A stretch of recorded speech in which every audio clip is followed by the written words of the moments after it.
Pisces, this is your week ahead tarot card reading by Born Without Boundaries Tarot. It's a message for Pisces, sun, moon, and rising sign. This is an energy reading, guys, so please take it where and how it resonates in your life. This is your message. If you showed up here, if you were called to it, if you're not a Pisces and this showed up on your feed, it's absolutely your message. There's no other reason why it would show up on your feed unless you called it into you. It only shows up when you need to hear it, at just the right time. Maybe you've never even been suggested a tarot reading before.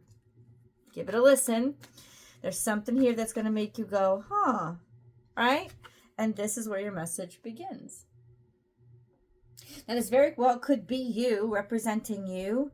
On the bottom of the deck, we have the Four of Cups, which could represent a decision that was hard to make, or something that is still sort of in limbo. You're not really sure of. You're not really sure, since it's cups. It's almost like, I'm not really sure about how I feel about this. I don't know. I'm not willing to make a decision yet. Somebody is still like, or you're too busy. You have all these options in front of you and you're not seeing that there's a great option that's just come in. It's like you're giving too much consideration to the things already in front of you. And honestly, this is the thing. I feel this way about the Seven of Cups too. If something in front of you was what you really wanted, you wouldn't have a hard time choosing it. I just think, you know what I'm saying? It's like nobody ever has a hard time saying yes to what they're sure of. The problem is when you're confused with something, confusion is actually not a thing. Confusion is just a demonstration that you don't really want what's in front of you. Right? But you're trying to, in some ways, get instantaneous gratification. You're like, I got to choose something. Not if what's in front of you is not what you want, right? So that is usually more Seven of Cups for me, though. Four of Cups is usually, I want to sit with my feelings for a while because I really want to make the right choice, but I'm not sure. Right? The vote's still out. There's a lot of love here. There's unconditional love. This is somebody who has a big heart. Somebody who is unconditionally loving. Somebody who doesn't empty. Somebody who just kind of constantly gives love, and that fills them back up. Just love itself and being able to love.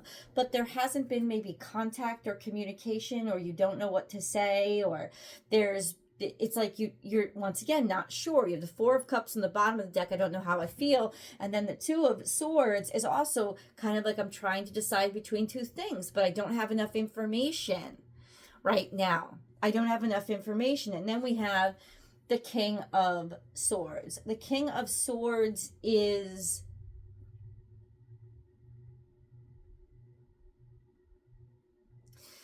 a decision. The King of Swords is a decision. So maybe you're not sure how you feel about a decision that you've already made, because he's coming up in the past. So this tells me you made a decision. It was very clear to you in the past, and you're still in love. There's this, like, your heart and mind are in it, but there's the jury's still out on something that that's confusing you, you're not settled with them. I'm going to solve the confusion for you right now. You are not happy with this situation. It doesn't mean it's over. This is like Four of Cups and Two of Swords. Doesn't mean anything so terrible is happening that it's over. But what it means is you're not happy. It's not going right. It's not going well because you're not happy. You're not happy. And ultimately, you're not going to be happy, right? Unless you accept the fact that the options you're being given aren't the options that are fulfilling to you. And once you say that, and once you acknowledge it, you don't have to say it out loud. You don't have to say it to anybody. Just say it to yourself. Just finally admit it. Once you finally admit it, now you can be like, okay, well, what do I want? What does that honestly look like? And how do I build it? Because these are all minor arcana, which means it's about your ability to construct your own life, your own situation, your own experience. So you do really have control here. You have the power. It's in your hands. And there it is. There it is. Oh, why do I want to get these cards right now? I'm going to save these for later. Oh, the angel messages. Oh, I feel like I just picked up the card, and I know that my general default lately has been tired. So, but I want to be clear. What is the confusing part? What is the question that Pisces is stuck on? Something to do with love, something to do with the value of love, or if you're valued in love, something to do with if somebody loves you, or if this is a good option. Like, should I plant the seed? You've already planted the seed. This was a great opportunity with a great deal of passion. Wheel of Fortune is here, which means it was good karma that was coming back to you. But then in reverse, we have the Chariot, which means that something wasn't moving, or something wasn't moving forward, or something wasn't going in the direction that you wanted it to go. There could also have been some sort of like, almost like a train wreck or a car wreck, like all of this energy was there, but like the road wasn't built out to handle it. So it was like full steam ahead without a track. And that's the problem. Maybe the feelings were there, but you rushed into a situation. This could be with work too. You rushed into a situation and now you're like, I'm not sure about this. I don't know if it's right for me. I don't know that it's wrong for me. I don't want it to be wrong for me. Let me tell you this. I'm going to answer your question right now. It's not wrong for you, but you did rush in too quickly. And that's why you're dealing with a lot of tension. You rushed into this based on the fantasy of it instead of the reality of it. And the reality of it is much harder and sloppier and more difficult and slow moving. And so when you're starting to deal with the realities of something, it's just not as sexy, right? It's just not as squeaky clean as you'd like it. And ultimately, that's reality. Like it's not wrong. It's just not fantasy. See, the real almost downfall in fantasy is that you're in total control of it. The real temptation, the real catch is that you're in total control in your fantasy. You don't have to deal with limitations or restrictions. And while that's wonderful, and that's the ultimate tantalization, and that's sometimes what's beautiful, the release you need, that's not reality. Reality is this 3D world of height, length, width, of 5 senses, of measurement, of quantifiables. Reality is not truth. Truth is above and beyond reality, and truth is what feeds reality, and fantasy is what truth enters reality through. So it expands reality. But if you want to live it in reality, you've got to be in reality, and reality deals with stuff that's heavy and slow moving and cumbersome and sloppy. And so the expectation of reality being the fantasy, and the fact that there's dissonance now because it's not the same, is really what's causing your problem here. Because there's no real horrible problem, except that the reality isn't matching the fantasy, and it's never going to. And you're thinking of that as, well, that's bad, that's wrong. No, that's nature. That's nature. Don't know what else to say. I mean, I'm sure the cards have something else to say. Oh, we also have this that fell out. Yeah. See, missed opportunity, or it's like an inability to give or do or produce the way that you want. An inability to, there was some sort of restriction on you, right? You couldn't put your egg in all different baskets anymore. And all of a sudden so I'm not even saying that this is about different partners, dating different people, or that this is dating at all. But that it's almost like you don't like that suddenly, the main problem is you don't like that suddenly your options were ended. Now you can't look around. Now you can't shop around anymore. There's nowhere that you're going. You're not able to try or window shop or keep going. It's like, oh, I chose this. Well, the way that it looks, this is pretty wonderful. Your friends were happy for you. There was a big celebration. If this was romance, there was a wedding. People were very happy. There's a lot of happiness here. There's a lot of like good things about it. There's 3 of Cups, right? What do we have on the bottom of the deck? We had 4 of Cups. So everything was right. The 3 of Cups were right there in front of you. Everything was right. Everybody was happy. And there's this 4th cup that's been presented, and you're like, oh, I shouldn't even look at it. I can't even look at it, but I want to look at it. I don't like that I can't look at it. You can look at it. Go ahead.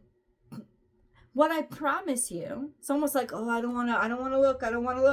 I promise you that when you look, you're not going to be that impressed, because that 4th cup has reality to it too.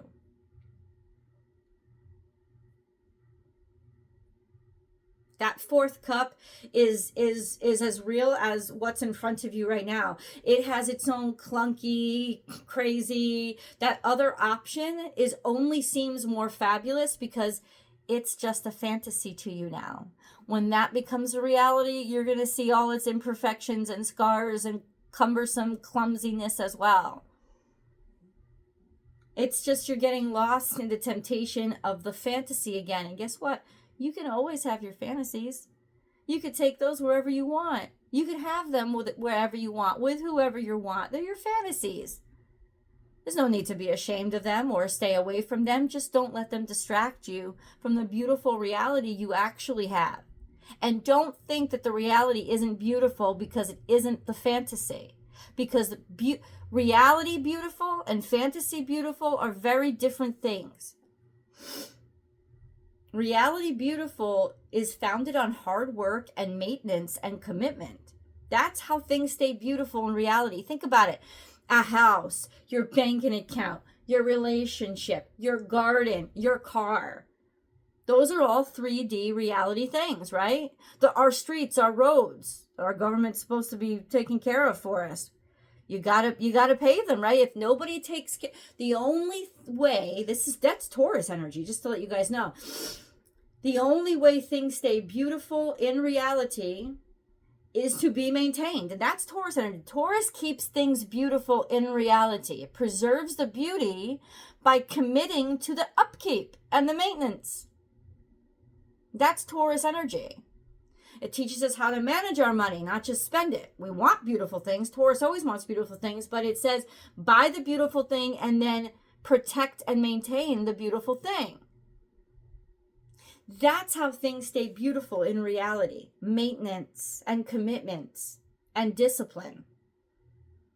And those are 3 things that Piscean energy has a very hard time with. But oh my God, when a Pisces can figure those out, they expand reality. That's like Einstein was a Pisces. And he committed himself to prove his theory of relativity over, I think, like ridiculous amounts of time. It took him like 10 years just to match up the stars correctly to show what he was hypothesizing. Like you have to commit yourself. But when you do, it's actual magic.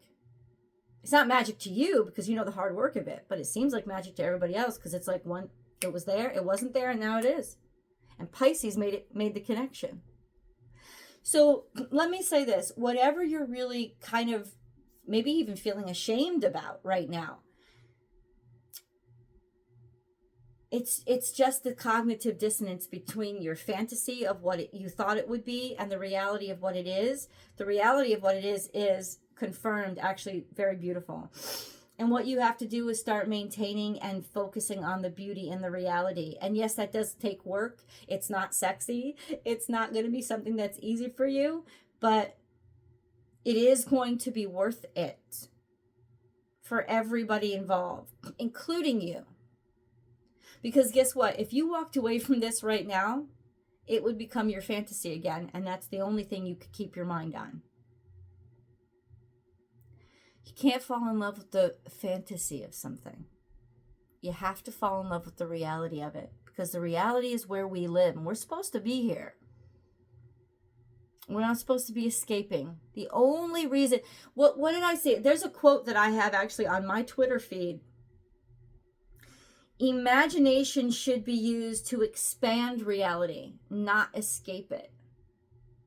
So start using that beautiful ability to create of yours to make this reality better, because you've already got a lot to work with. It's already beautiful. Just figure out how to maintain it. And the key to maintaining it is going to start with your own self-discipline, your own internal moderation, your own commitment to maintenance. Spiritual path. Your beliefs are becoming clearer to you, which prompts you to make necessary life changes. There you go. It's starting to become very clear what are your beliefs based on, and what do I have to do to change either myself or my circumstances to align those. But that takes commitment. And then control issues. Utilize your God-given strength and power instead of fearing that others may try to control you. What have you been repressing about yourself to make other people's reality, happy birthday, Doug Denny, fantastical? That's something you've got to stop doing right now. Because you know what? If you got to deal with their reality, they got to deal with your reality too. And I think you've been doing a little bit too much of overcompensating for them for being this wonderful person. And you are a wonderful person, even if you're flawed. Even when you fart, you're a wonderful person.